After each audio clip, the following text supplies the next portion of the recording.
James is notoriously bad about shutting the door when he leaves, and therefore I can't talk lest I wake up the child. We wouldn't want that. Mother clucker. Well, my sign's probably still on the doorbell. Leave it there forever. Wait. I have to keep it up. Okay. There was a salesperson walking around during nap time, James saw yesterday. So I slapped a sign on our doorbell that says, "Wake the baby, anger the mama." And, I forgot to take it down.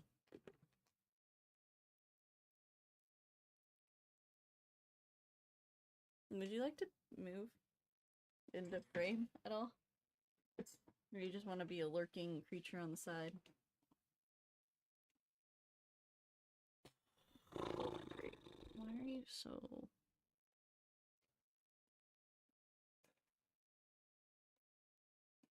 There we go. And this needs to come up.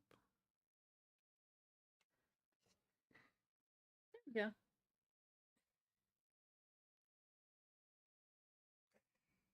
I didn't set up stream tonight in case that isn't obvious. Oh, did you turn off Oogie Boogie? You never turned off Oogie Boogie. This is why I run out of these batteries so fast. Don't turn them on. I never get to turn on my fun lights. Oh. So I turn them on after I clean a room so I can enjoy them for a short amount of time before I have to go back to the dismal existence of life. Brings me a little bit happy to see my fairy, especially because someone has to have all the lights on or they can't see. I never get to use my fairy lights and my fake candles and my What? lamps of various things. Lay down.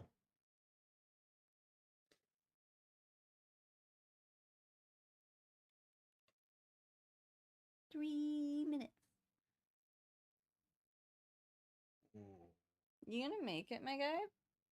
Very EB. I went and we made an extra trip to get you more caffeine. Mm-hmm. Did you take your B vitamin with your caffeine? Mm-mm. So, did your body metabolize the caffeine correctly? Yeah. Give or take.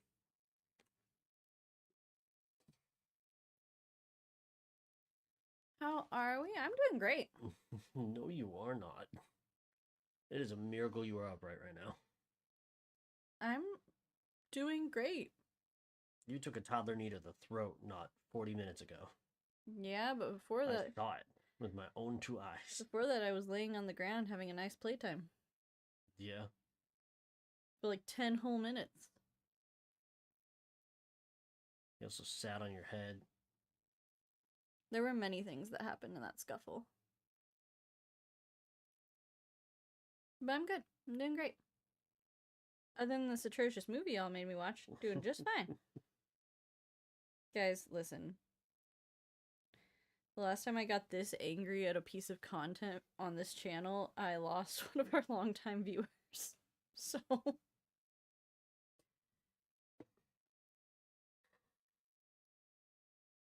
I hate it. It gives Orly in the tree.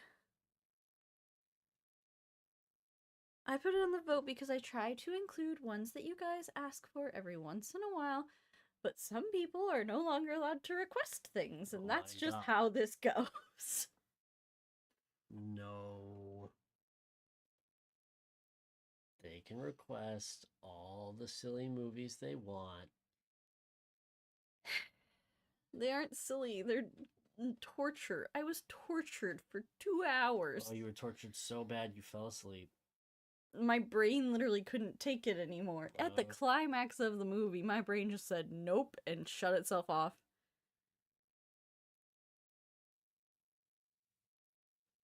How many notes did you take? Like 40. I took 29. It's not a lot to say about this movie because it does the same thing over and over again. I really love stereotypes. I've never met a movie that loves stereotypes more. Alright, it's time to go. All the, like, Spaceballs in them. Yeah, but they're doing it for satirical reasons. I think this might be satire. Then it's doing a bad job. Are you sure? Yeah. It satirizes New Yorkers. It satirizes. It doesn't country satirize them. bumpkins. It doesn't satirize them, though. It's not satirization.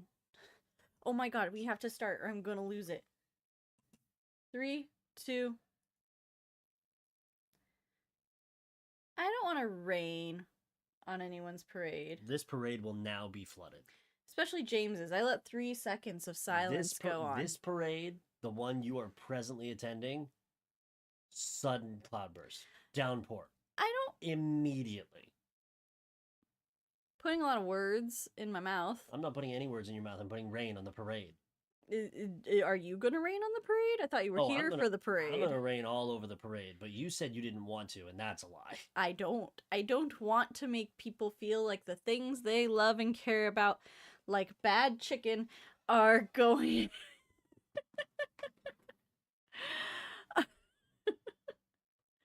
I don't want to make anyone feel bad for the things they love. I'm gonna, but I don't want to.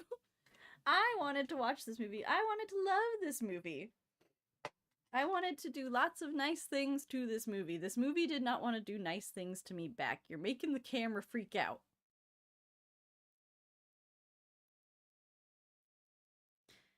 If you're wondering, those of you everywhere, feel free to chime in, message us on social media, comment below this video. I need to know. Oh my. We cannot keep doing this. What you think the superior form to prepare chicken is. I.e. rotisserie, fried, or grilled. Any of those, just tell me. Not looking for like something fancy or basic or anything, just your... Or I'm looking for just basic, nothing fancy. The answer, the best way to prepare chicken. But that's not what we're talking about today, but I will talk about it with you later. We are talking about Lake Placid, which was one of our fan requested movies. We had a viewer request this movie that I'm so proud of you. You keep calling it a movie. I don't. I'm really. I just need you to know I'm very proud of you. You're showing so much restraint. You're not even saying slurs. I don't say slurs. True.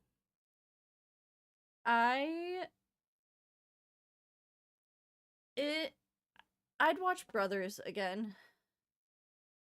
I could deal with that, because at least that one was sometimes funny, and also didn't make me want to murder actors for a portrayal of characters. So,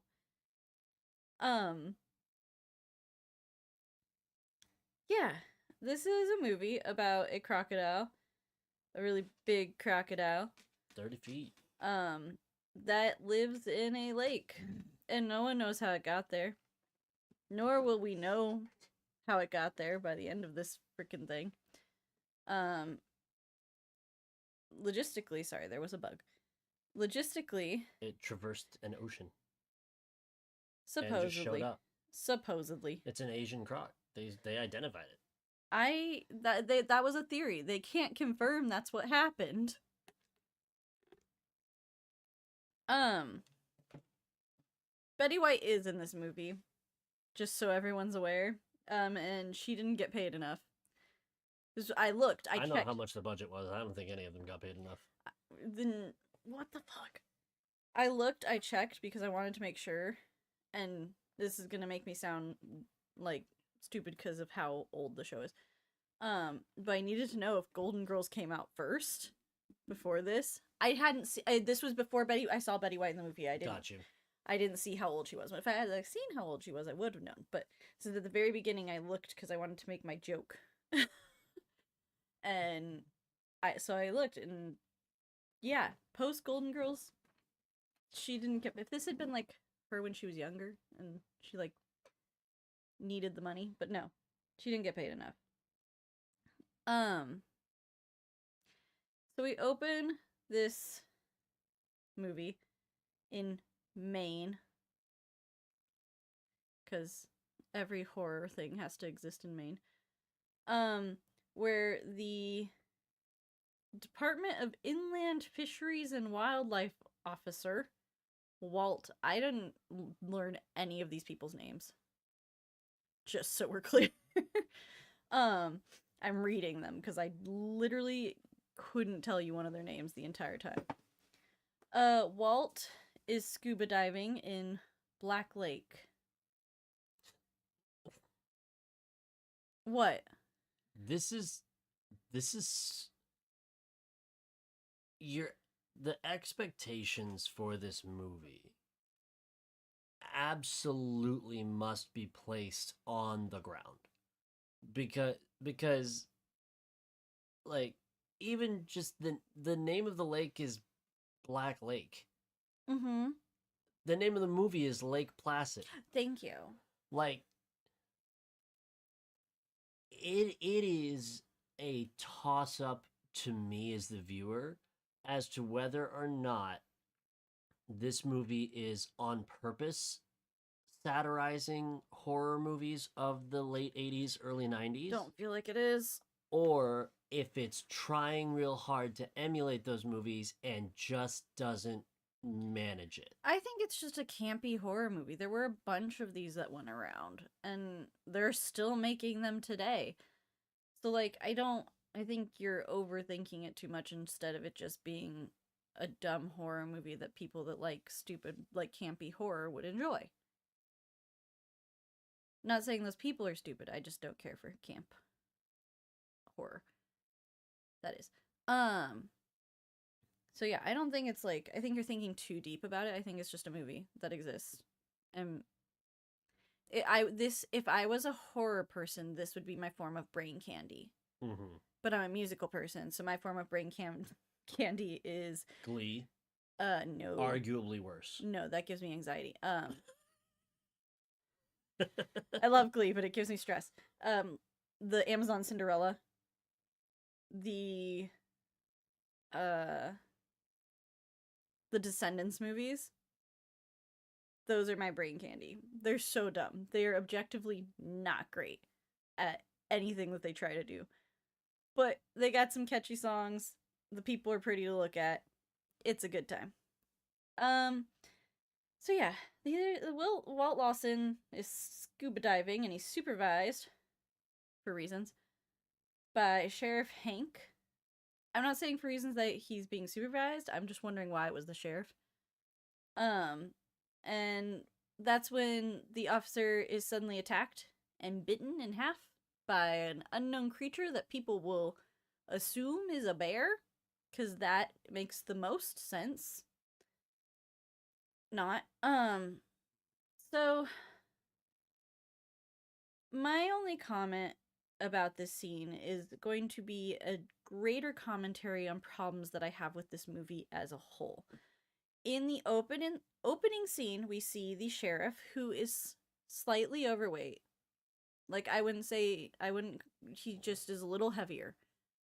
They show him eating 2 Twinkies just to reinforce all the jokes they want to make later, or have characters make rather, about his weight. And it's just, my exact note last night was, let's show this slightly overweight character eating 2 Twinkies to really solidify that he isn't thin. It's just so on the nose. It's so overhanded. It's so, like, really pushing every stereotype to its point. To the point that it's not enjoyable to watch. It's not funny. The stereotype's not a joke anymore. It's so over the top that it's annoying. Yes, James. I have a note. You've been digging a lot in the internet over there, so what's your note? By and large, okay, since this came out in 1999, mm-hmm. it is considered to be a mainstay in 2 niche genres of horror movie. The first is just campy B-movie, obviously, clearly. And the second is satire of creature horror. It is reviewed and named as a satire movie, and I think you're point about pushing the stereotypes. If you watch the movie with the lens that it's not satire and they're like actually trying, you're right. Absolutely. These are bad jokes. They push the line. It's not good. It's poor writing and it sucks ass. You know what it's like though if you put the satire lens over it? It's like a mediocre South Park episode. Because in South Park, they don't bother towing the line on jokes. They blow past it at Mach speed as frequently as they can because they are shielded by their deep and overt use of satirization to the point of bastardization of everything they comment on in South Park, right? This movie, to its fault, does not outright tell you it's satire in ways that other movies of the genre would. Like, take the other movie that we were talking about last night that you don't like, which is Tucker and Dale versus Evil. That is much more on the nose satirization of like a Texas Chainsaw Massacre esque horror movie, right? A slasher film.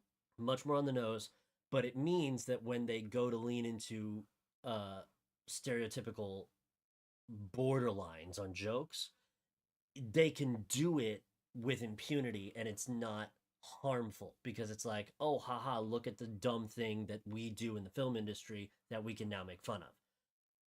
I think if you watch Lake Placid with the knowledge that they're trying to satirize something, then it's just a mediocre satire of a mediocre genre of horror movies, which is mythical creature horror movies.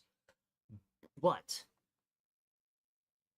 like I said at the beginning of the rant, if you're watching it like it's serious, if you're watching it like they're all trying their best to make this a Stephen King horror movie extraordinaire. I think they were trying to make a B-rated horror movie. Sure. Then you just don't. You watch all the jokes, you see how the people talk and treat each other, and you're like, this is one of the worst things I've ever seen. Are you done? I suppose. Okay. So, first of all, you're right. If it's doing satire, it's doing a mediocre job of it.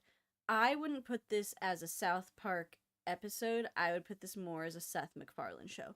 It's so... Yeah, okay. Yeah. It's so... And this is why I don't like Seth MacFarlane versus South Park. It's... Imagine if Seth MacFarlane could just go all the way. They take a joke and they run it into the ground so hard and treat you like you're so stupid they have to make it very clear what joke they're telling in order for you to get it, haha, or satire, which is still jokes. It's so over the top that it's not enjoyable to me. And there are people that like that. There are people that like Family Guy. Obviously, Seth MacFarlane has millions and millions of dollars. But I just I think it's too much. It's too much. And there are things that it does well. It does satire of a romance very well. Oh, dude. And my jokes so fucking... My jokes align with that cuz I'm just like, oh, haha. Like, I was making jokes with them. I was laughing with them. For, like, the New York thing, her whole entire character... It's a bastardization of a city slicker. It's so horrendous. It's excessive. They have to mention it it's like character assassination of Manhattan. It's crazy. And you want to know how you know it's excessive and it doesn't make sense? Because everyone says it. Well, no, we got like a good chunk of the way through the movie and he makes a comment like, or she makes a comment, something about it being like, oh, well, you can't handle it because you're from New York, or that's not what they said, but something like that. And it was only then that I realized what the satire was supposed to be. Like, it's just not done well. I think the flaw in the satirization is it's a quantity versus quality problem. In this movie, there is an overabundance of winks and nods at the camera that it's satire, but none of them are executed all the way there. It's like everyone tries to tell you it's satire, but they only half-ass to try to tell you. Whereas in a good satirization, like a really like highbrow, you know it's satire in your mind, satirization, they wink and nod one or two times in the beginning of the movie, and from then on, you don't need them to wink and nod at you anymore. They can sit back in the movie, the characters can sit back into being the subtle shells that they are, and you can point and laugh because you've already understood the wink and the nod. It took, I'm like going back through it, remembering it in my mind right now, it took probably until the first scene with Betty White for me to look at it and go, oh, they're trying to make fun of this, which is bad. Because you know how fucking long it takes to get to the first scene with Betty White? It is. It is. Okay, the movie's an hour 20, shave 6 minutes off for credits. Let's call it an hour 15. Bro, it takes like 30 minutes to get to the first scene of Betty White. It takes 30 minutes for... I know, because there was at one point I was like, how long have we been watching it? Mm-hmm. Did you mark it? I think I did, because that'd I be was so like... great. Look for that. Look for that. Yeah. So, all right, to get back into the weeds of the movie. Officer Walt goes scuba diving. His intent is to tag beavers that are in a dam in the lake just to keep track of the wildlife, right?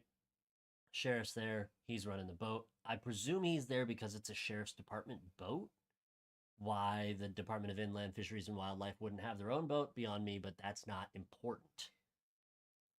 So he's up in the beaver dam, and you get a good jump scare by a beaver popping out of the hovel, and then the croc gets him, attacks him for 20, 30 seconds, eats his legs, and the sheriff manages to get the other guy's upper half back into the boat.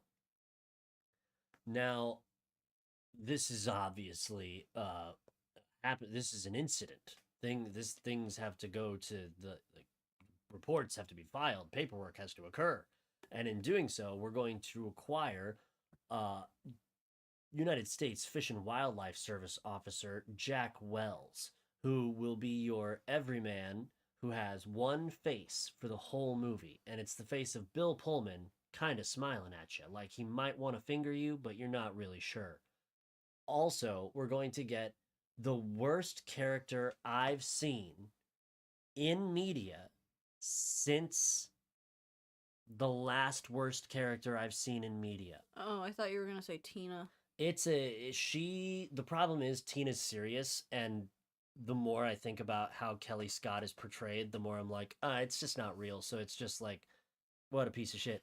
It's no American Museum of Natural History, paleontology. Dude, the whole setup to get Kelly Scott out there is so fucking contrived. It's another reason where I'm like, even if it's a satire, it doesn't make sense. Like it's so stupid. There's clearly but that's the problem, is like a good satire isn't a B movie. A good satire is almost never a B movie. A B movie is a B movie because it's not well written and it's not intended to be. When you mishmash a B movie and satire, one will collapse entirely. And in this movie, the satire doesn't make it all the way. I also think it should be noted that satire is one of my favorite genres of anything. I know excessive amounts about satire. And I feel confident in saying everything that we're saying tonight because of that. Like, it's just not good. It's just not good. Kelly is a perfect example. Because I didn't mark the time, but I will tell you that the me figuring out it's because she's a New Yorker is why they're trying to make like fun of her is after Betty White. Oh Lord. So you didn't pick that up immediately? no, that's my dude. I picked that up from the first 4 sentences she said to the sheriff. I guess because to me it's like it's so overdone, like it just doesn't hit because it was everything. She's like, I have a thing about mosquitoes and I have a thing about this and oh, I you must take me out on the lake. I must go see the thing that had this tooth. But also, why am I out on the lake? I didn't agree to being here. We're going to stay in a tent, not a resort. Like that, it's just so stupid that it doesn't even hit with the stereotype that they're trying to go. Well, I think the problem with Kelly Scott is they tried to do too many stereotypes. They tried to do too much on New York, and they tried to do too much on women. And the girl's girl, right? So you start her whole character arc by having her boss that she is dating cheat on her with her coworker. Wild. Her coworker tells her about it. And so they're broken up with. And then her boss, her now ex-boyfriend boss, goes, there was an incident. A tooth has been discovered because a guy got bit in half in Maine, and I'm sending you out there. And it's like, the funny thing about it, though, is like, she even calls it out. She's like, oh, you're just trying to get rid of me so that you and what's-her-face can bone some more. And he's like, nuh-uh, and then she's gone. So it's like, clearly, that's what the game plan is here. And so she goes out and pisses in everybody's coffee. And everybody there is like, the sheriff, what's the sheriff's fucking name? Sheriff Keogh. Brendan Gleeson does a great job just sort of like existing in every scene. He's just sort of there. He doesn't ever really antagonize anyone until he has been antagonized, and then he is just a full force ball of rage the whole movie. Kelly Scott explicitly antagonizes everyone in every scene she's in, except for Hector, who she's like desperate to like suck his emotional dick. Like she's so protective of him for no reason. Which is so funny because when he first shows up, she's like, oh, this fucking guy. Literally. And then the other guys, they take their cue on how to treat Hector from that. Jack and Hank take their cue on how to treat Hector from her being like, this fucking guy. And so they're like, oh, great, this fucking guy. And then she's like, no. She's like, no, you can't you say hurt his that. feelings. You can't say that. He's my friend. What a farce of a character. It's shambolic what they put the poor Bridget Fonda through to fucking play this character. I'll also say, like, if it... I wrote this note and I stand by it. Like, this is how, like, awfully she's written. I think cheating is one of the worst things that you can do. I think it's awful. I think it's horrible. And I'm not saying you should cheat. Ever. But, like, I get it. Jesus. I hate her. I hate her so much. She hate her. She hates Kelly Scott the way I hate Tina Goldstein. I've never sing this before. Yes, you have. There's one time. I hate it. I hate it so much. Yeah, Turing. That's a robot. No, not Turing. The tree. Or. That game was not made for you. Anyways, so I hate her. She's badly written. If it's a satire, she's badly written. If it's just trying to be a B horror movie, it's badly written. It's bad. Okay, I'm gonna push you on something here. I don't name another B movie you like.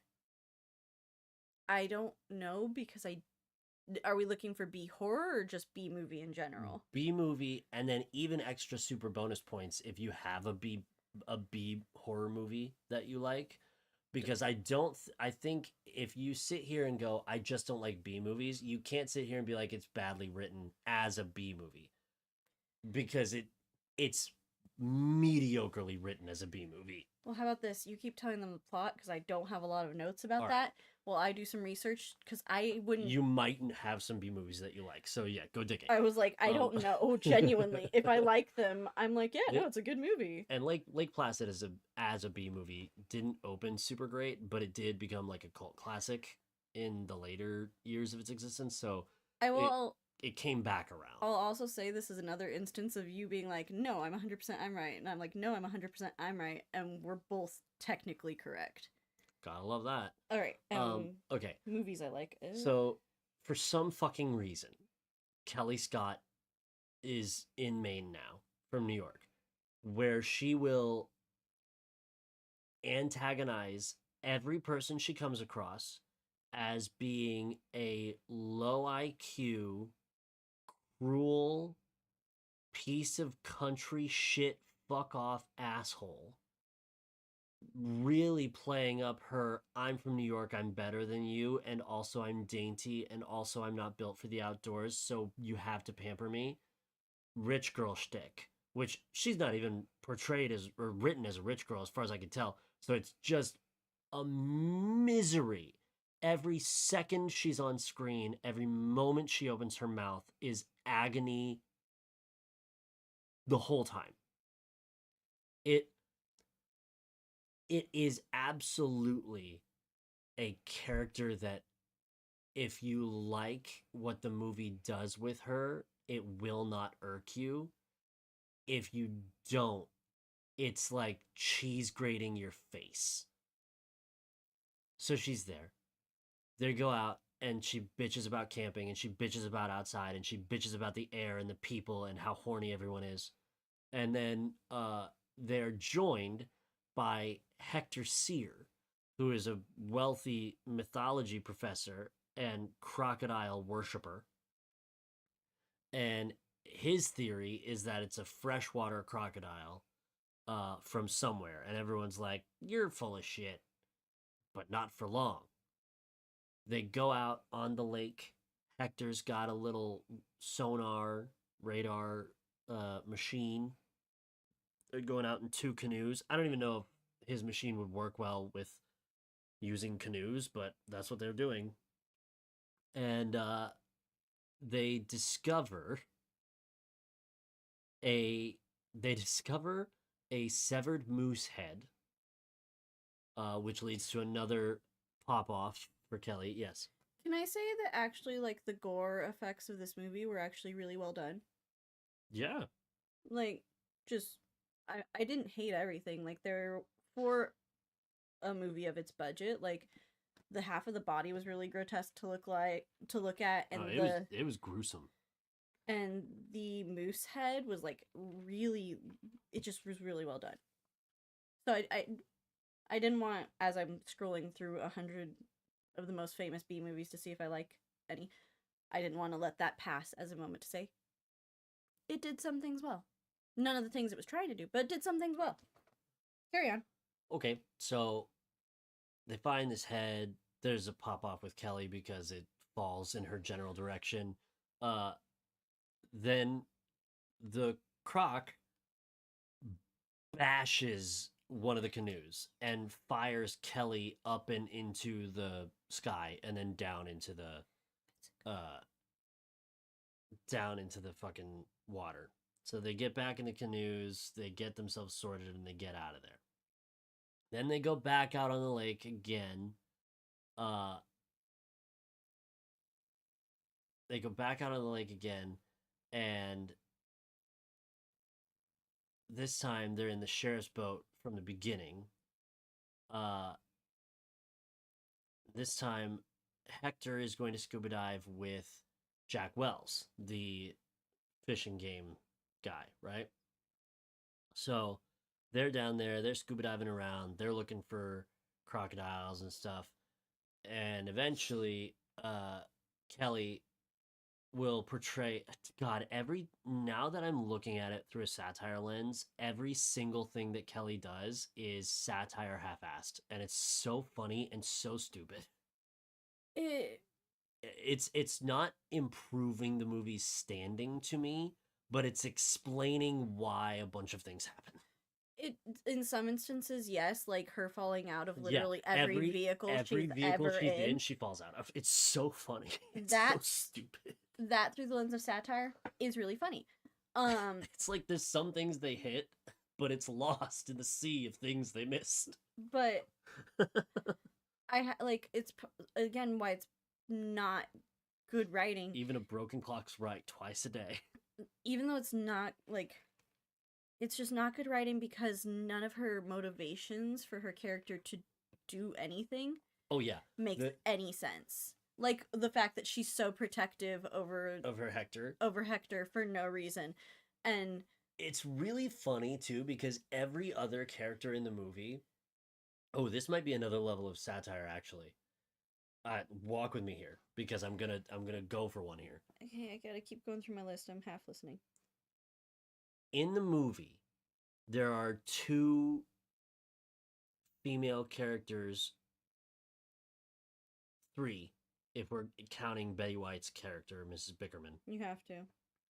But She's the still a two woman. the two that I'm going to refer to here are Kelly Scott and Sheriff's Deputy Gare, I think. Gare, whatever it is. Background for the most part. These are 2 women, and they are not played for sex objects, really. But the deputy spends all her scenes in the movie thirsting over Hector. I mean, desperate to bone the crocodile nerd. Okay? That's her whole character. She's a sheriff's deputy and she wants to fuck Hector. That's it. That's all she's here for. Kelly is the female foil to all the male characters. Now, all the male characters in the movie have a purpose, have background explaining why they feel the way they feel about things and why their decision-making paradigms are the way they are. Every decision they make makes sense for their characters. Whether it's written well or not, it all makes sense. You can trace the dots A to B to C to D to E to F all the way through the movie, okay? Every male character you can.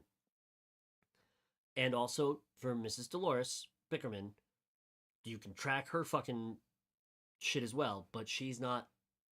Betty White is not a fuckable age in this movie to some people.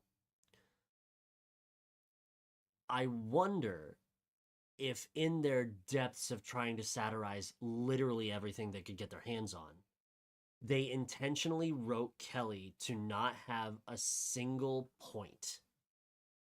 She's like, she provides nothing to the movie other than a person to say lines. There is no purpose for her character.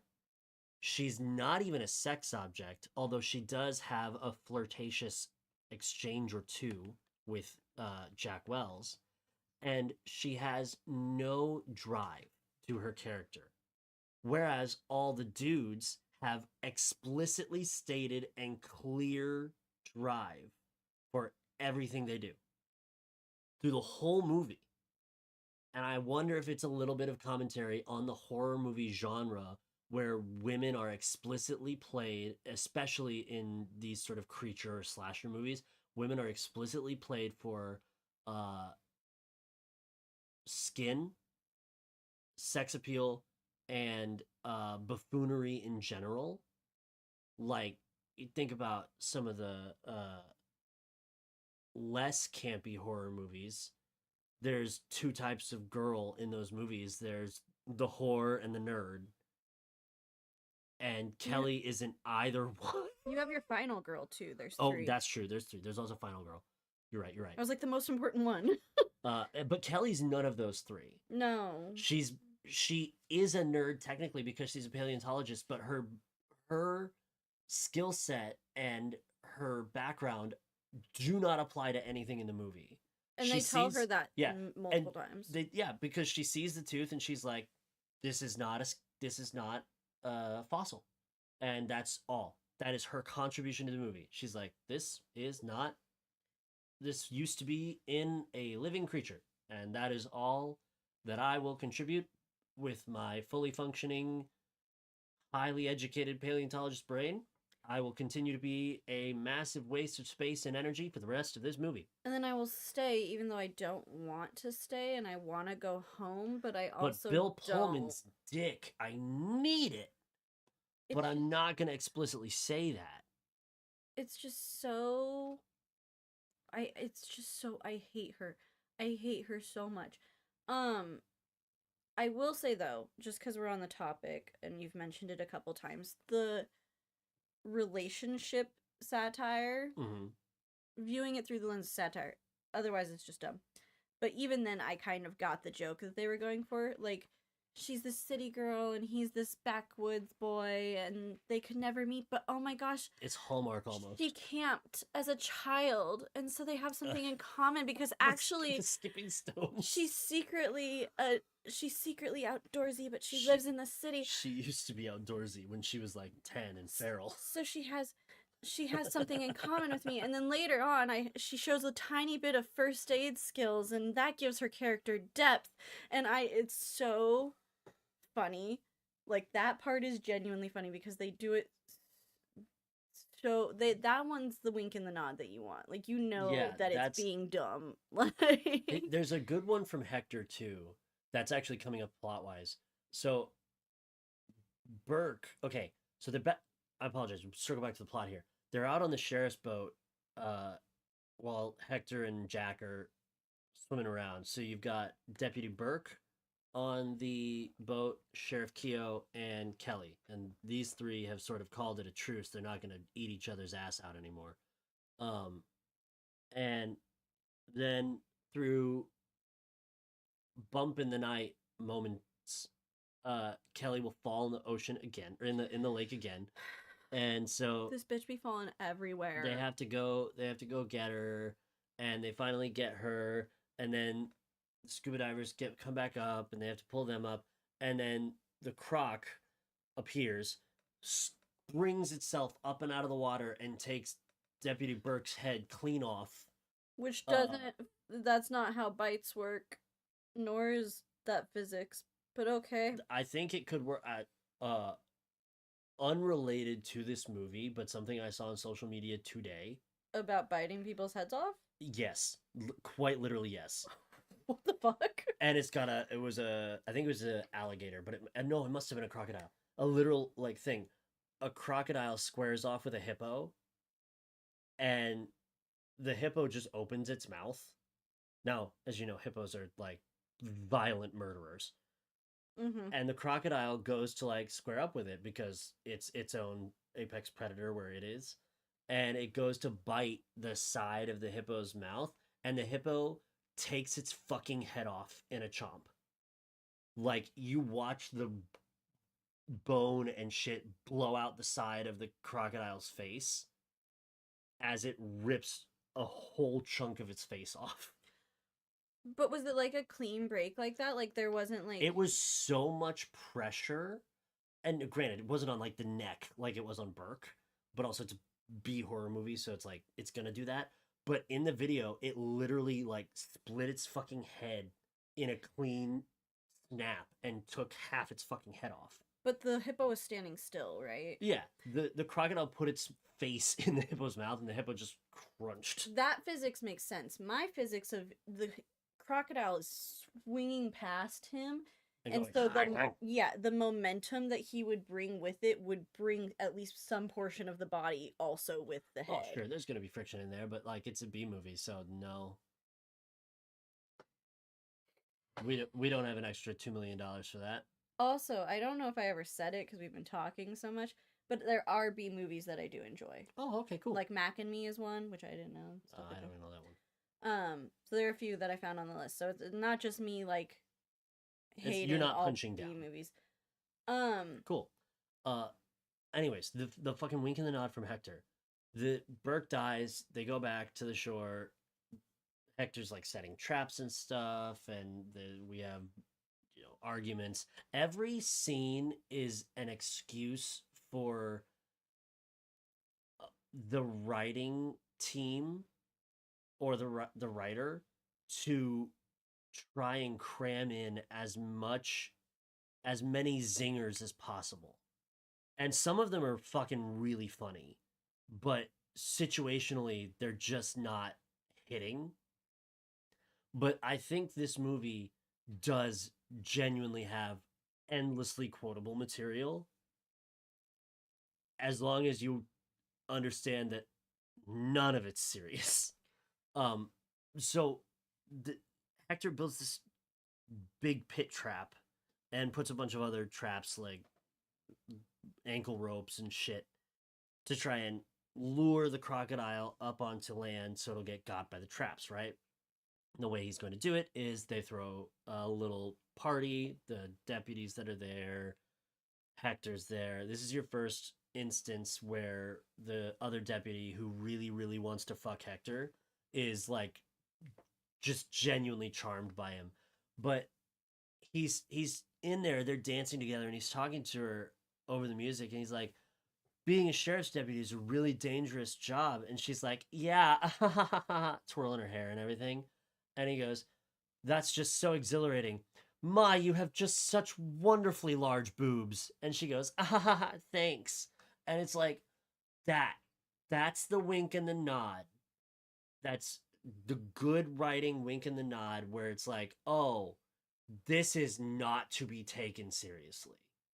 This is jokes for jokes' sakes. And you're not rooting for this guy. You've never been given a reason to. And now you have a reason to care that he should continue to exist so that you can see what other dumb bullshit he's going to be able to get away with and say. And he never pushes that envelope again, really, because the movie just doesn't ever push into sex at all. But that was one of the moments with Hector where I was like, oh, he's not to be taken seriously. This guy's a clown. I want to get something out in this episode because I'm not going to remember it for next episode.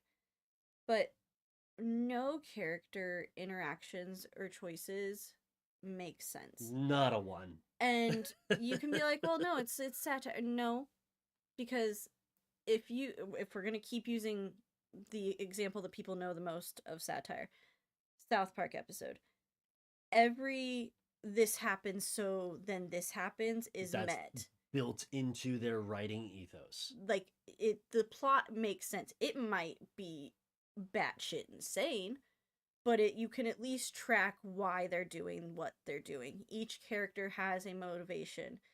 They make sure that the story makes sense. This doesn't do that. There's so many times when you're like, literally, why is this happening? Like, I don't even know how we got to this point. There's no follow-up to certain things. There's just no reaction. It's just none of it leads from one point to the other. At all. Ever. And that's, I think, the crux of my issue. Satire or not, B-movie or not, you still need to have a plot that makes somewhat of sense to follow. So later in the next day, I'm not disagreeing with you. No, I was just like, that was such a good button to end it on, and then you kept talking. Oh yeah, because there's more movie we have to get through before we can go to the next episode, I think. Okay. The next day, Hank and Hector are in this fucking argument, and they're going at it with each other, and then a bear runs up on them. And it's the woods. Bears are in the woods. That tracks. Bear rocks up. Everybody's like a little panicked. And then out of the lake, an enormous 30-foot fucking crocodile chomps the bear and drags it into the water. And everyone goes, whoa, that was a lot. And this is the moment where everyone comes to the conclusion, yes, okay, it is a crocodile we're dealing with. We are no longer just guessing. That's what we're dealing with. somewhere in here as well. I don't think it's at this point in the movie, but somewhere in this time frame, the gang goes to talk to the only resident who lives on the lake, and that is Dolores Bickerman.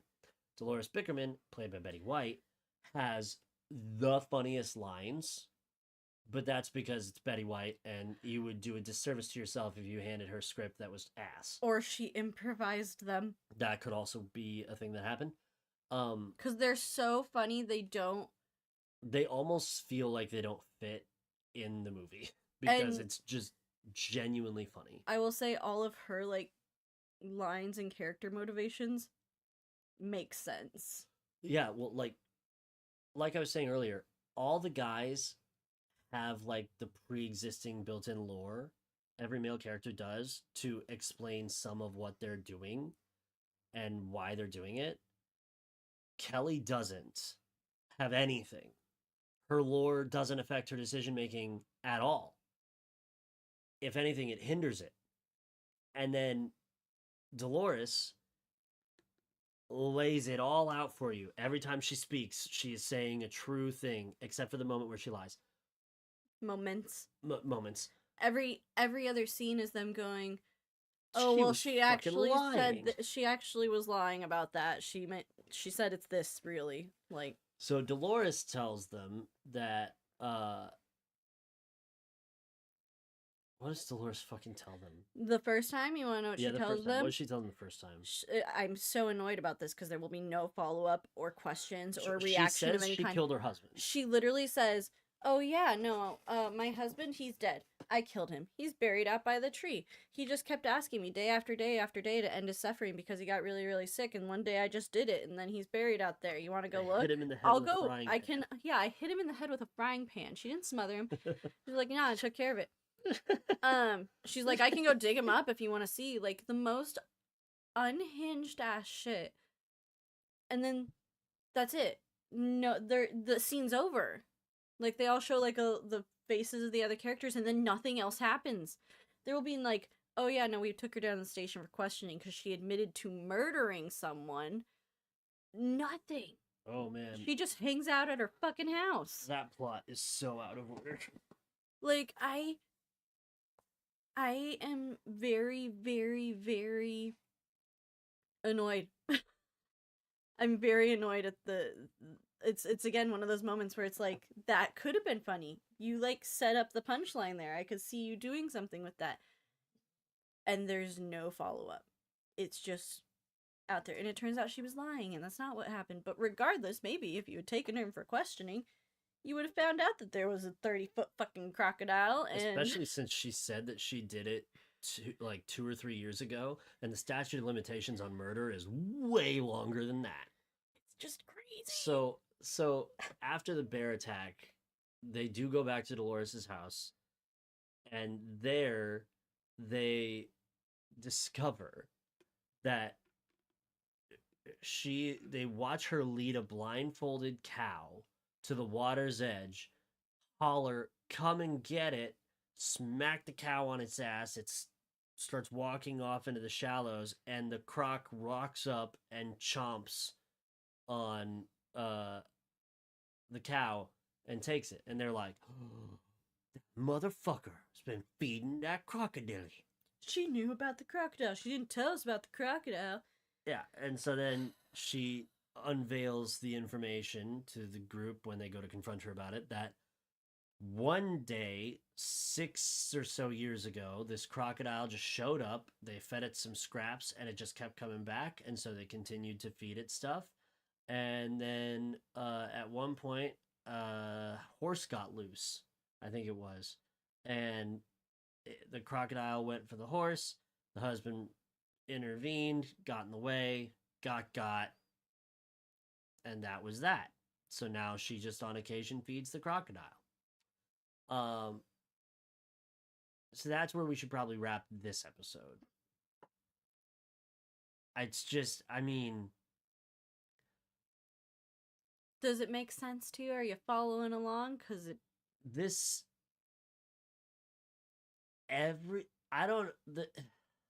started 17 sentences, finishes none of them. Kind of like this movie. The script and the director must never have met, I think.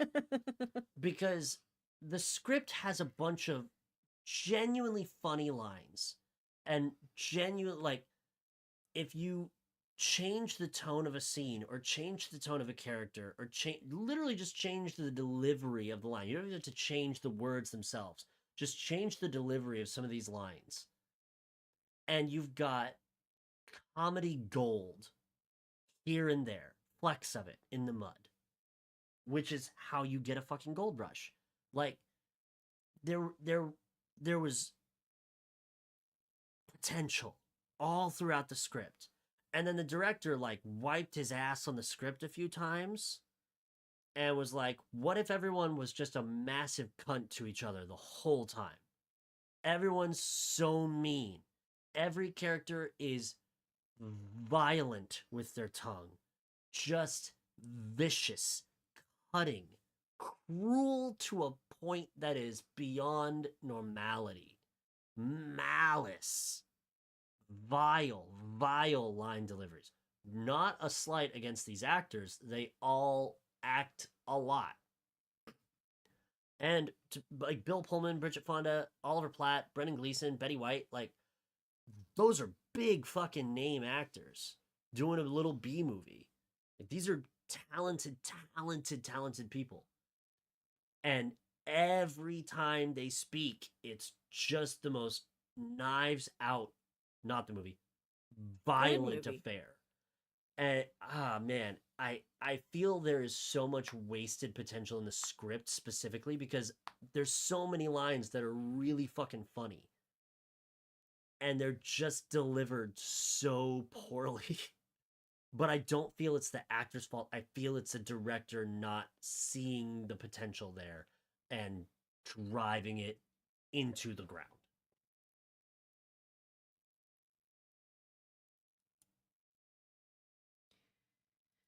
So yeah, there you go.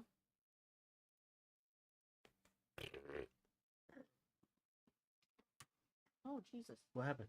Yeah, I think my thing got stuck underneath here. Okay. It happens sometimes. We'll be back. Well, we'll both be back, but heard, I guess. I don't have a pencil. Even better, a pen. Okay. Alright, let me first save this just to make sure that I do it. What fucking movie is this? Like, Placid. Pete. One. Okay. Alright. Movie time. Y'all suck. So, be better. No, I'm kidding. I really do love you all, but why? Why do you hate me is the better question. What did I do to you?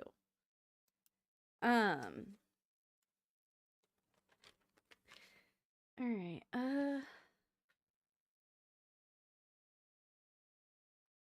let's do...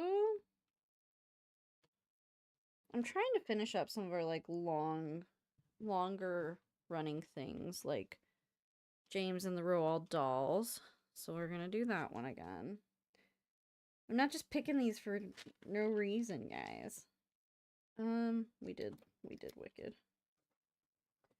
We did Lake Placid. Let's do this one, because James wants to watch it.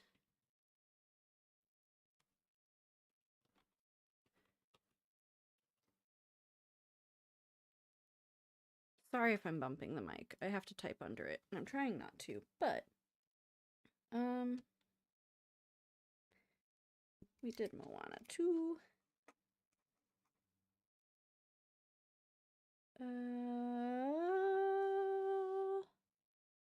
Oh, the new Avatar is out. That's one of our other ones. Avatar Fire, I think this is, because we're suddenly doing... It's like The Last Airbender. Look, they did air, water, fire. Next one will be Earth. Or they did Earth the first one. Depends on how you look at it. I could see air or Earth. One more movie. Let's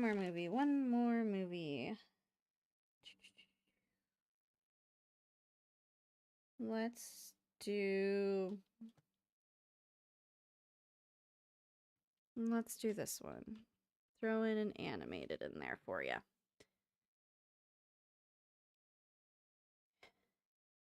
Okay. Took a lot of work, but it's done. I'll be back to see what y'all choose watching.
Y'all are unpredictable sometimes. I never can tell what y'all are gonna pick. I think you're gonna lean one way, and then you guys lean so hard in the most random direction. Crazy. But alright. Wanna see me yell about a Disney movie? I see.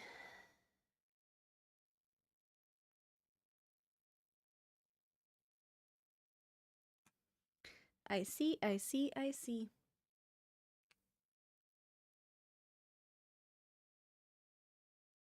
Okay. Who voted for Avatar Fire though? I'm curious. I'm curious who that was. That's what I thought y'all would pick. That or BFG. But Wish It Shall Be. That one's been on the list for a while. So, Kyle voted for Avatar. Yeah, that tracks. He likes seeing me suffer. Oh, Wish. Wish was supposed to be a lot of things. Wish is none of those things. I've never seen the movie, but I know a lot about the movie. A lot.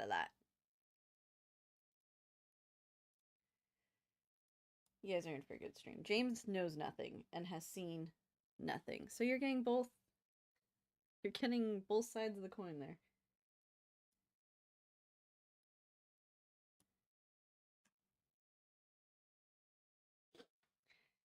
Yeah.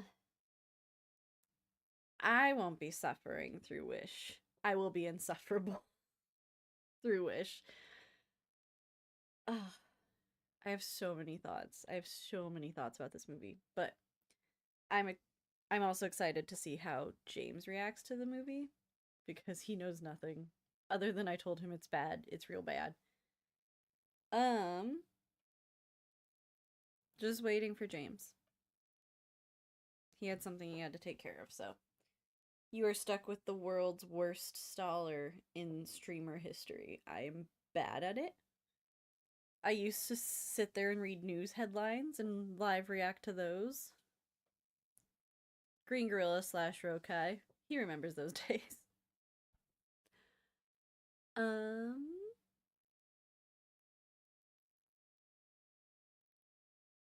What are your guys' favorite B movies, quote unquote?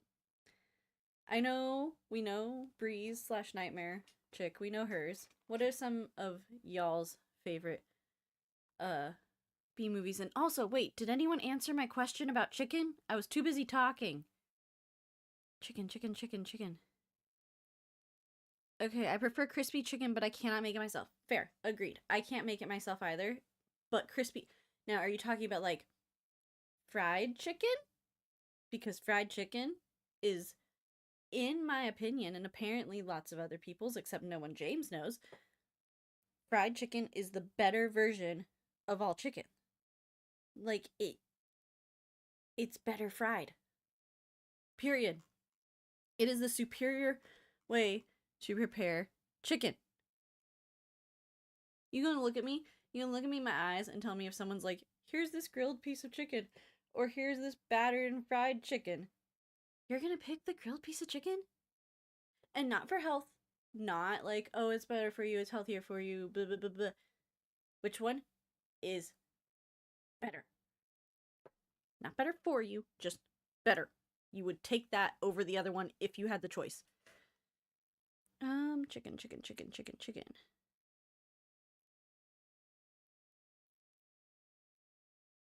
Okay, crispy chicken. See? Okay. Crispy? No, not fried. Crispy chicken like chicken sandwiches and tenders. That's fried chicken! A chicken tender is a fried chicken. It's batter. And you drop it in a fryer.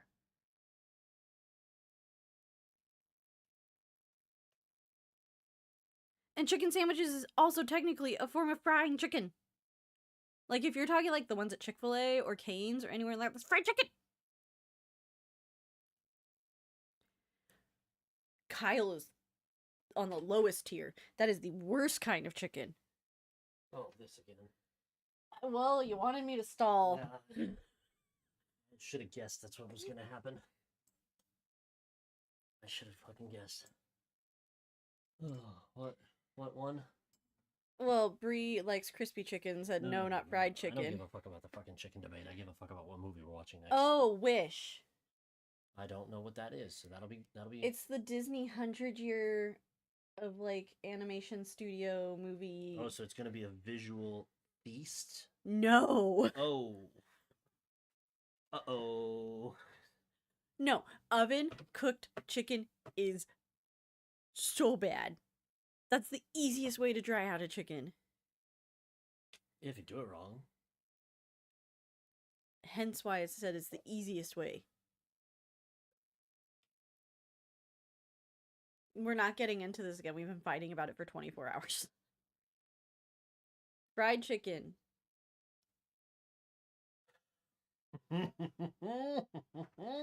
I don't do it.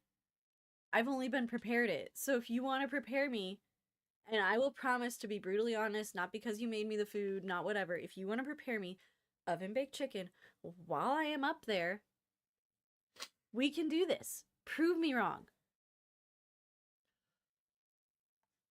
I will gladly admit I'm wrong if you can provide evidence. But so far, all I've been provided... No. Shut up. Stop. You have to stop.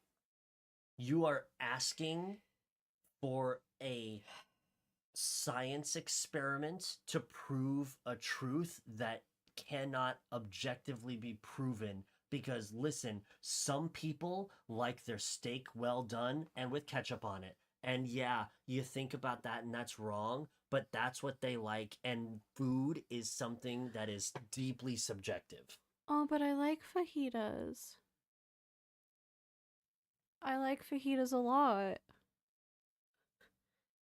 If you put a plate of fucking Popeyes down next to her, she'll lurch for that first, but... Oh no, I'd pick fajitas over Popeye's chicken. I'm not saying there's tears. I'm not saying fried chicken is the best chicken That's of all time. No, I'll say this. You were high when you said it, but that is exactly what you told me last night. You said, of all the chickens, fried chicken is the best chicken of all time. I misspoke just now. I'm not saying fried chicken is the best food of all time. I'm just saying it's the best chicken. Okay.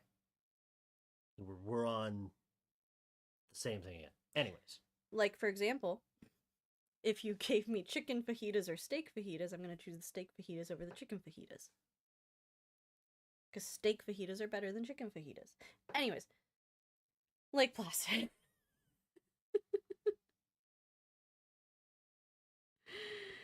This chicken debate might be the first real fight you and I have as a couple. Like, the first actual, like, I'm sleeping on the couch tonight fight that we ever have. Because... I'm not joking. You think I'm over-exaggerating or anything? We have literally been arguing about fried chicken for 24 fucking hours. But what's funny is we both like fried chicken. Like, I don't think there's anything wrong with it. I don't think there's anything wrong with your chicken. Mine specifically. Note how she said that. That's because he keeps making a big deal about it. I do cook a good chicken. I make good chicken. I'm just saying. No, there's no more I'm just saying. We're tabling this forever.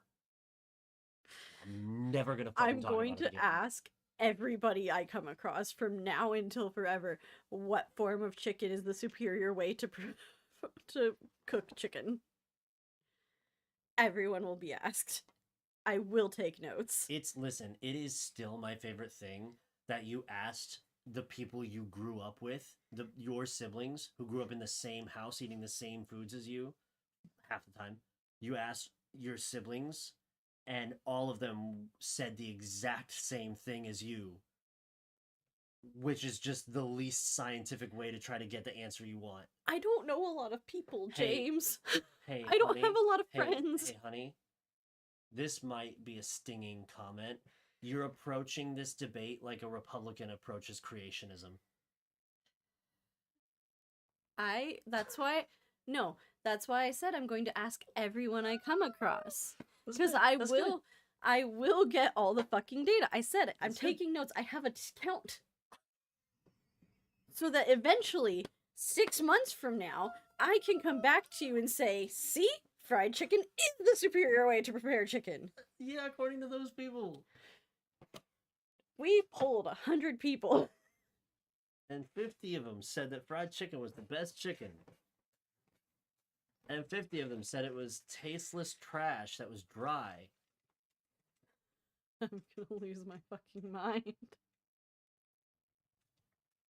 See, here's the thing.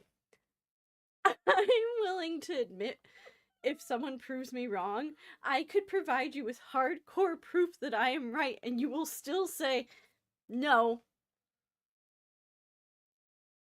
I would love to know what science you're going to do to prove that fried chicken is a superior chicken to not fried chicken. I'm gonna call Like, Santi. what- I'm what- gonna what DM sci- him. but, like, because the science you're digging in right now is just preference.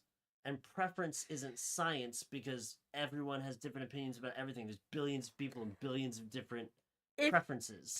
If I pull a full fucking food theory experiment, or for some reason, if I DM Santi enough that he does a food theory and I can scientifically prove it, will you shut up and admit that I am right? Not, I don't know what you're gonna, I don't know how you could, if I can, will you admit that I am right? No, because your premise is flawed. See, I was like, Kyle, bake me your chicken. And if it's good, I will tell you. And if it's bad, I will tell you. Whole honesty. And I would change my mind if I was wrong. You won't.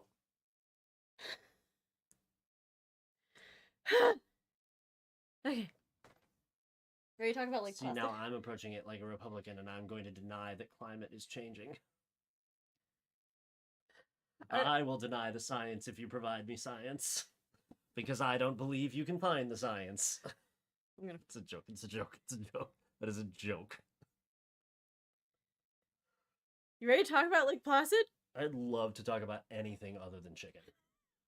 I would try to convert someone to Christianity right now rather than try to talk about chicken some more. Okay. In 3, I don't know where we are in the plot or what's happening. In 2, 1. Hi, I don't think I said this last time. No, you didn't. This is CityWavesCinema. I'm That's America. correct. That's James. We're Yep. talking about Lake Placid. This movie has made, like, thrown me off my entire game. Okay. Mm-hmm. Here's where we're at. Dolores Bickerman is feeding the 30-foot crocodile. To our knowledge, this is just a big crocodile. There is nothing mythical about it. There's nothing supernatural about it. It is merely a big boy, okay? Hector and Deputy Gare, that's her name, who would just die to fuck him one time, take their helicopter out. They take Hector's helicopter out Mm-hmm. to scope out the cove Hector believes the crocodile lives in. Okay?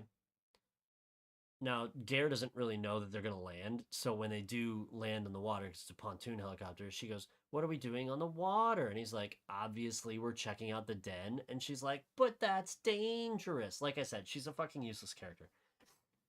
And Hector's like, "He won't touch me. They love me." Or something about respect of the animal. I don't know. He's not the crocodile hunter.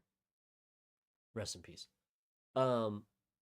So Hector goes and he's scuba diving, and eventually he gets spooked by something, and he surfaces and he just starts slowly spinning in a circle, for tension. And eventually the big old boy surfaces like in his ass. And he's sitting there going, boy, am I a bit foolish, eh? And for no reason, this crocodile will not attack Hector, yet it will go for him in time, but for the entire slow swim back towards the helicopter, which is not even really that far. It's maybe like 20 feet, 25 feet, which is not as long as the gate or as the crocodile is itself. It will not attack him. Gare wants to shoot it. He's like, no, it might not even penetrate his scales. So he swims back and he swims back and he swims back and manages to escape the crocodile by getting back towards the helicopter, passing his vest back up and in, and then popping an emergency life raft, which auto-inflates at a speed I think is far too fast, although I cannot say for certain because I have not inflated an auto-inflating life raft. The crocodile bites the raft. He scrambles up into the helicopter. They take off. The crocodile lurches out of the water and snares a pontoon. Now, they're not that far out of the water, so it's like, it's reasonable it could maybe do that. But we've already seen it do a flying leap a little bit earlier. So there's really, I don't know enough about crocodile physics to tell you for certain whether or not this thing could pop up 7-8 feet and chomp the pontoon, wreck it a little bit before the helicopter escapes. I just don't know. Yes, America. This is, I made a note about it. I said the crocodile has now decided to have dramatic ass timing instead of immediately eating whatever he finds. Yeah. This is another point to that point that I made in the last episode of the movie just the plot doesn't make sense. Like, Not really. We spent all this time building up to the crocodile, learning how the crocodile acts, learning how the crocodile behaves, learning what to do in the water, like with the crocodile, and then it just doesn't behave that way for the rest of the movie at all. Like, given what we know, that dude should be dead. Oh, yeah. He shouldn't have even gotten a chance to start paddling towards the helicopter. Like, he should be gone. And later on, there will be several more instances of the fact that, like, several other people and or creatures should have died. Probably. That's all. Continue. Okay, so now the gang gets all back together again, and we have some more arguments about everyone's behavior, and then a plan is hashed out to try to tranquilize the crocodile rather than just killing it outright, or trying to kill it outright, in order to take it to somewhere to be studied, which is honestly, it's one of the only reasonable things anyone has suggested doing for the whole movie. Is it's a freak of nature, you want to study it, it makes sense to not try to kill it, but to try to trap it in some way. It's the only reasonable thing anyone said the whole time, is to try and do this. Especially if it's a creature that's not behaving in the way that, you know, all the other creatures of its type behave. Exactly. They keep calling it a miracle, and that's like, that I think is poor writing, literally. I think you need to, this thing is a freak. It's an abomination. It is a nightmare. And you should be referring to it as such. I would go one step further, though, because the animal activist in me. Mm-hmm. That lake, no longer accessible. Oh, Keep it in its home habitat. Just start building up fucking, like, walls. It's an enclosure now. Yeah. You can leave Dolores in there with it. It's an enclosure. Yeah, no, son. Like, sorry, but for your safety, we are forcing you to evacuate your house. And hey, well, I mean, no one lives on the lake. Except Dolores. They even talk about it, like, the only reason it hasn't, like, no one's ever gone missing. It's never attacked anyone until, except for Dolores' husband. It's never attacked anyone in the water until the guy at the beginning of the movie. He's talked about people going skinny dipping in there before, like, people come up there during the summer occasionally. It's not even a frequently accessed lake. You literally could just tag it. You were already planning on tagging those beavers. You could literally tag the crocodile and just let it be and track it. And if it leaves a certain zone, then you got to go trank it and drag it back. Like millions of things you could do to not kill this crocodile. And they do land on not killing the crocodile, at least for now. Then they transport him for, again, it just would make more sense. Anyways, carry on. Anyways, they hash out this plan where they're going to take the banged up helicopter and they're going to, they seize a cow. They steal one of Bickerman's cows and dangle it from the helicopter as bait in order to try and lure the crocodile onto shore at a choke point where they can riddle it with tranquilizer darts to make sure it stays down so they can cart it off, transport it to somewhere where they can safely study it, right?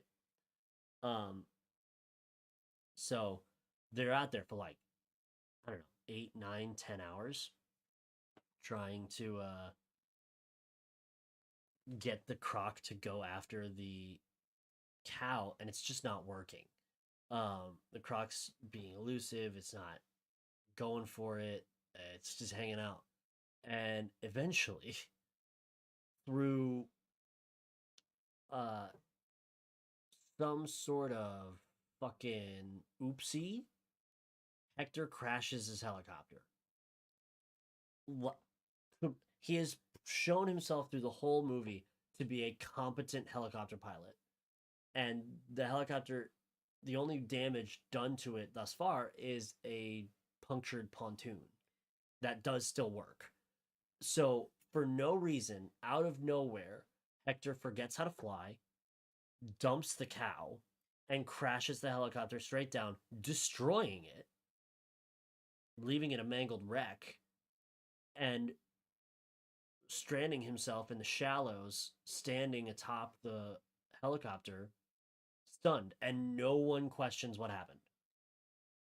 So, I rewatched this scene because I had to. I fell asleep. I did see, but remember, I commented on the helicopter last night, so I did see that, and then I got to rewatch it again. The cow, I believe, snaps loose.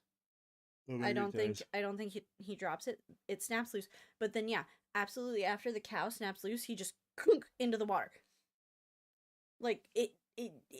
Now, I don't know a lot about helicopter physics, but I do know that if something is using force to hover and you drop 800 pounds of weight off of the helicopter will go up at minimum. It should just go fucking straight up. And then somehow he's unable to retain control of it after it goes straight up, like helicopters do, and crashes. They land one shot. They put a trank into the neck of the crocodile. Then the crocodile decides he's done with the helicopter crash and he starts stomping his way onto land. Everyone gets in their trucks and they start driving away. Kelly falls out of the truck. This bitch be falling out of everything. She just doesn't hang on. She's the one in the airport shuttle train when it's like, please hold tight as we depart for your next gate. And she's just like, I don't have to worry about that. And then the train picks up speed and goes 0 to 30 in 2 seconds, and she falls over. That's Kelly. So the croc, she falls out. Then she gets knocked around by the tail, and then she manages to swim out to the downed helicopter before the crocodile gets her. Then the crocodile tries a new angle to come from behind the helicopter and go through it, and it gets stuck in the wreckage of the helicopter. Now, the tranquilizer is slowly working and making it more tired, as they described, and then they tag it with another one. And then Jack, Hector, and Hank argue for like all of the sometime about whether or not they should kill the crocodile and its suffering, blah, blah, blah. It has been shot with guns easily 15 to 20 times. And as far as you can tell, there's some like blood on its scales in some places. It looks like it's been wounded maybe 2 or 3 times, and it does not look severe. I'll say that. They've shot it a bunch of times, and it does not look like it's really harmed. So eventually, uh, Jack makes a call, shoots a gun at the crocodile. It's another tranquilizer. Hooray, hurrah. Hector and Kelly start coming out of the water, and then out of fucking nowhere, out of the cold blue yonder, out of the dark black lake water, a normal sized crocodile appears, leaping to try and crunch those two. And the sheriff quick draw McGraw's his big ol' honkin' bunker buster shotgun and blows that crocodile into a billion pieces. It happens in 4 seconds. It's one of the craziest things I've ever seen put to film. It is insane. And that crocodile was either a baby of the big crocodile or a mama of all the little crocodiles. And I'm very, very sad. I'm very sad about the crocodile just dying. The cow lives though, which is important. The cow does live. I would have been so upset if the cow died. Moments after this crocodile is exploded, Florida wildlife officers finally arrive. A talking point of the movie has been that they simply won't come up to deal with this crocodile themselves, and so they are referred to with angst and sarcasm when they arrive. They then take the crocodile to Portland, Maine, which is a nearby town, with an oil tank big enough for them to store the fucker in, while they decide what next to do with it. As our characters disappear from the movie, Hector goes with the crocodile to observe and do science on it. The sheriff actually, no, Hector got hurt. Yeah, Hector's going to Hector's the hospital. going to the hospital, and the sheriff offers to go with him. He's forced to. He's not forced to, but he very reluctantly agrees to. Yeah, because we have to have the end to our romance. Yep. And so Kelly and Jack they're remaining, and Kelly for some reason is like, no, I want to stay. No, I'm gonna stay. And Jack just keeps going like, I can take you to town, I can take you to a hotel, we don't have to go out, like I can just get you away from this lake. And she's like, I want to be near the lake. It's like 2:00 in the morning. If they leave, all the camping equipment is gone. And she's just like, oh, I'll be here. Okay. So then, eventually she does go up to the truck, and she's like, what's a gal got to do to get a guy from Maine to make a move? And he's just like, would you just get in the fucking truck? And she, fucking like, literally, what the worst flirt ever known to man. They both are. And so she shoves over, gets in the truck, and they imply they're going to go bone. And cut to the credits, the crocodile's being transported somewhere on a flatbed truck. Cut farther into the credits, and Mrs. Bickerman is sitting at her dock, toes out in the water, and feeding breadcrumbs to a bunch of baby crocodiles. They're little, they're like 6-7 inches long, and she refers to herself as their mother, which is strange, but like it's not that strange in the framework of the movie. And that's the end of the movie. Now,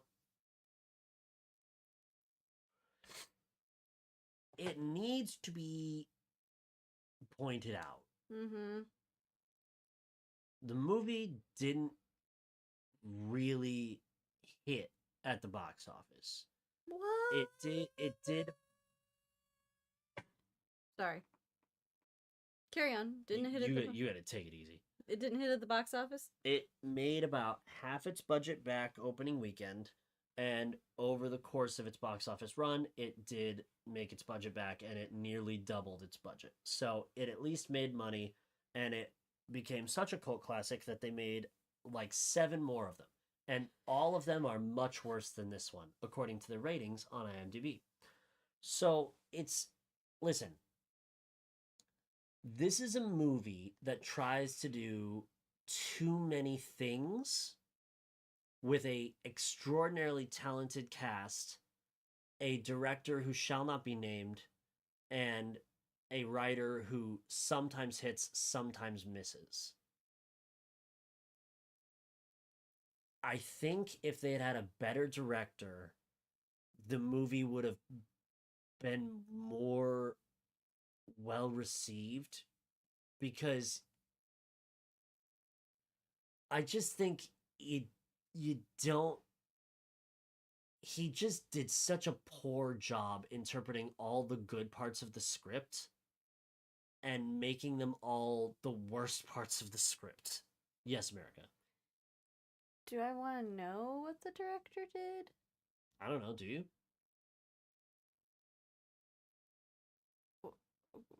I just didn't. You said he would not be named, and I'm concerned and confused as to Oh, why. no, I just didn't, because I don't think he did a good job. Oh, I thought there was gonna be like some scandal or something about him, and I was like, No. Jesus, he's important. In fact, he's kind of a mainstay in the horror movie Yeah. realm. So I don't know. It felt like the guy who wrote it wrote a satire of horror movies, but then instead of getting a director who does satire, they got a director who does horror movies, and it made it like 10 times worse. It's just like, your high points of the movie are every scene Betty White is in, she steals and makes you forget that you're bogged down in this mire of crocodile antics. And all the zingers are so good, but they're delivered just heinously. It's so fucking awful and cruel and mean, the whole movie. And it leaves you sitting there feeling like if you feel like you are out of place, like you are observing something you were not meant to observe, um in a bad way. Some thrillers, like, I would say the same descriptor for The Fall of the House of Usher, where Huh. you're watching something and it feels like you're seeing something that should not be observed, Oh yeah. and it makes you deeply uncomfortable. Some Yeah. people might say that about Hazbin Hotel also, but it's a different thing. Same but different. Same but different. This movie feels like you're observing something that you shouldn't, but it's because the the direction of the movie butchered the script of the movie, which wasn't great, but at least could have been good if handled properly, in my opinion. And I don't know. It feels like a wasted opportunity to have a funny satirization of B movie horror movies, and instead you're left with a bastardization of a satirization of B movie horror movies. And I think it's a disservice to the puppeteering department, because there's a very brief chunk of time in the movie where the crocodile is CGI, and it's noticeable because it's 1999. CG wasn't great then, but for all the parts where the croc is in the water, that was a puppet. Mm-hmm. And they made one that swam. Yeah. Like, they improved on the Jaws mechanics. Now, the Jaws shark was ass the whole time, as the people who made it would rightly tell you. But they put on they worked so hard to make this really good hydraulic operated crocodile, and it looks phenomenal in the water at all times. And when it's not in the water, it looks like a CG crocodile, and it doesn't look bad. It looks like 1999 CG. Not going to complain about that. Limitations. If I was watching it in the theater, I'd have been like, holy shit, they animated it so well. But I wasn't there. I was 4 years old.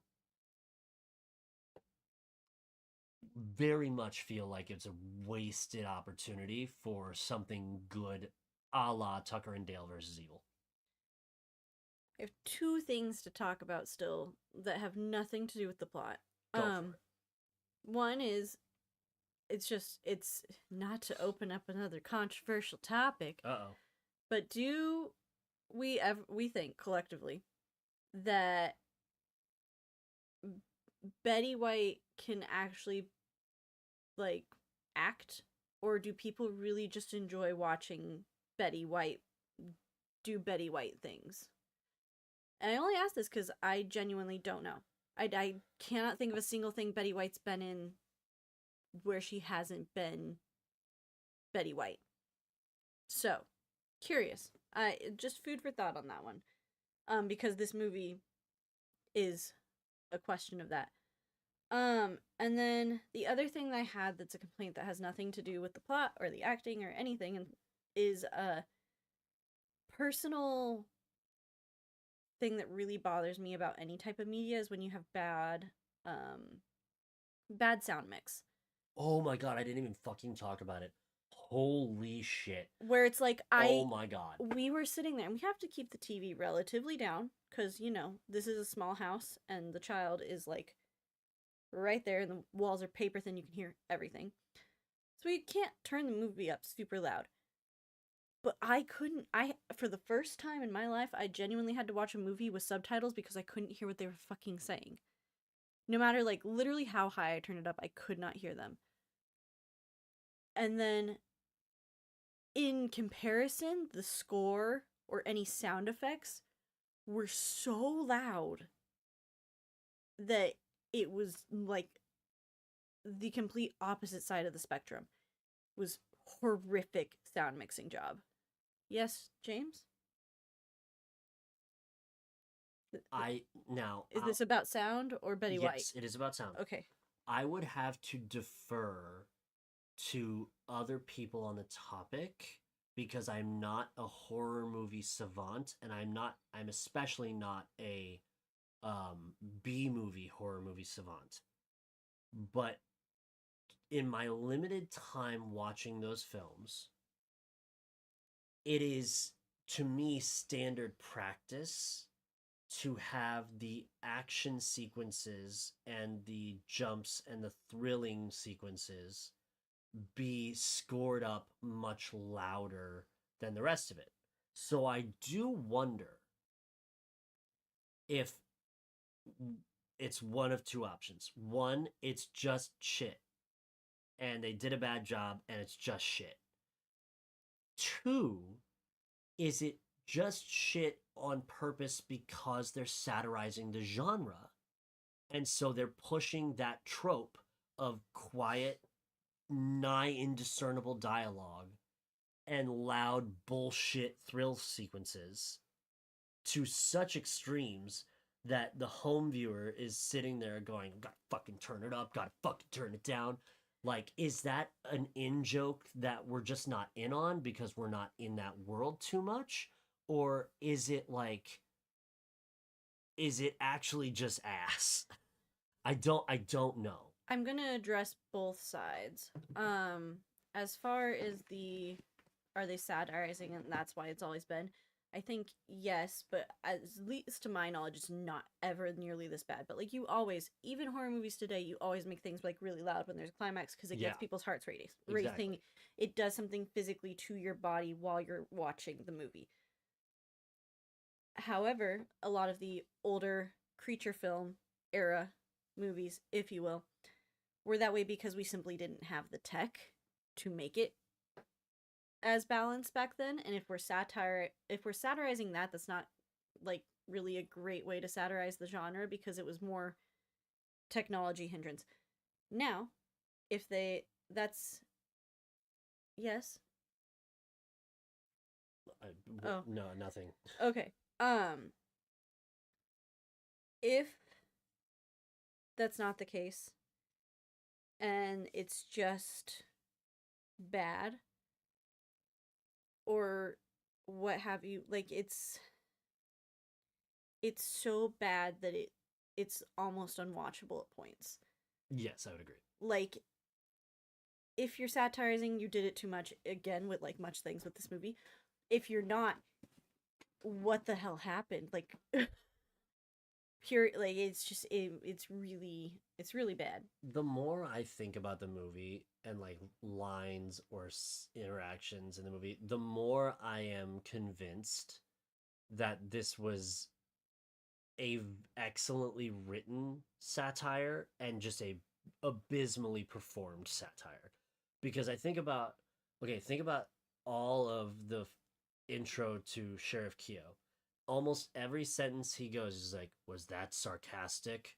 That was sarcastic. She's being rude sarcastic. You two will get along. Like every every comment he has to make, he is specifically commenting on how everyone around him is sarcastic and he's the straight shooter. Like it's perfect setup for campy bullshit, but also it's like you wouldn't say that.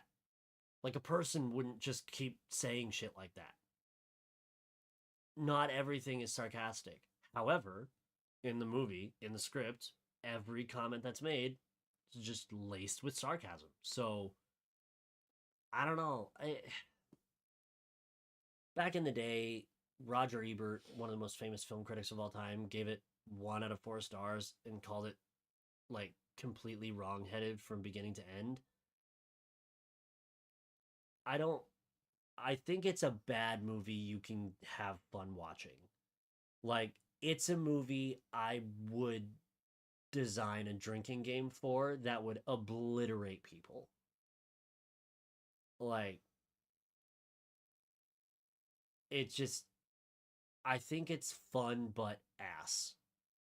And I think there's a selection of people out there who really really like movies like that and more power to them. I'm not in that group, but I do see and recognize that those people exist and preferences are preferences.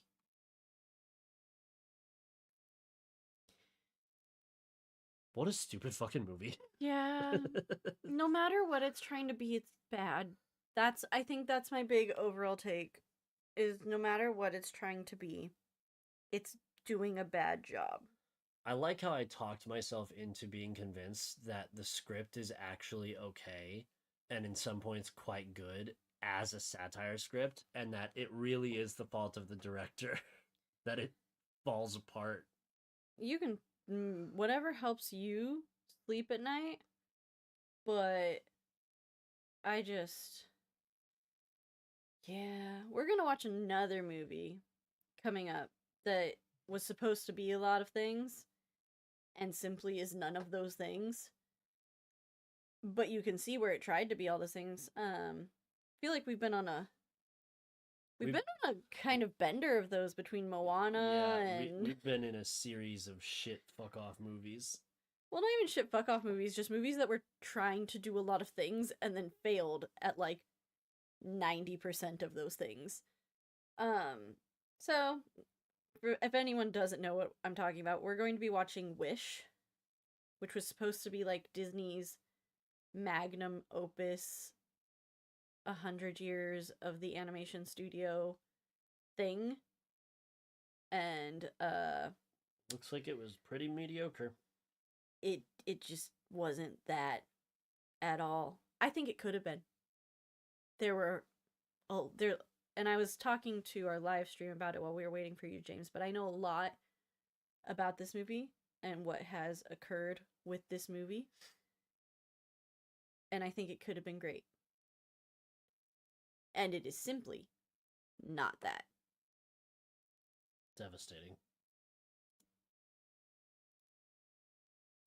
Alrighty, guys. Thank you for hanging out. I also, out of the things that I listed, did not.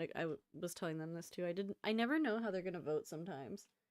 Like, I could set up, like, easy balls. I'm like, oh, they'll for sure pick this one, and then they pick something entirely random. It's so funny because Disney had just a string of bangers during quarantine. Like, Onward hit, Luca hit. Those are Pixar. Turning Red hit. Pixar. Pixar had a string Elliot of really was great movies mediocre. doing. Elemental hit. Elio did great, And or Encanto Elio was hit. good, Encanto was not. That's the only one. Raya and the Last Dragon But- seems to have been a hit. I have not seen it. But Encanto didn't hit. It didn't hit until like 3 months later when it came out on Disney Plus. Yeah, but no one was allowed to go to the theater. When did Encanto come out? 2021. I think theaters were open then. We went to go see movies in that time. Did you know Disney put out a movie called Strange World in 2022? Yeah, they don't talk about that, and I don't know why. It's not rated well. I didn't know it existed. No, but that like it's like they're trying to bury it. Don't talk about it. It's not even like it didn't do well. Like, oh well, let's just. It's Ralph literally Breaks like the Internet hit. It's literally like they don't want it to exist. Inside Out 2 hit. Yeah, Inside Out 2 was okay. Little Mermaid hit. Live action. I'm not gonna say if it was good or not. I haven't seen it. Lightyear was okay. I'm literally just going off of the averages of IMDb. Little Mermaid was not good, but I have a lot of personal. We won't do that one on the podcast because I just don't want to get in on it because Yeah, that's one you don't touch. it's just not worth my time. Lightyear was stupid. Yeesh. Lightyear's the first time I've ever looked at Pixar and gone, What are you doing? we have lost the plot entirely. And yeah, that's including like the really trash sequels that they started doing. I like looking at them like, why? What did we do? Why was that a choice that we made? Unclear.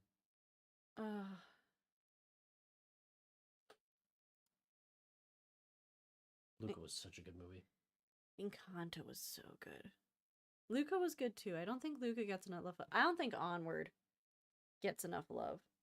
True. Onward is such a cute movie. Onward made me cry. You know Yep. what? I did not cry at Elemental. I did not cry at Elio. And I did not cry at Hoppers. So I feel like they've really... It's kind of like what Alex Myers says. They've really shied away from like actually doing like really deep stories for more key jangling, we'll call it.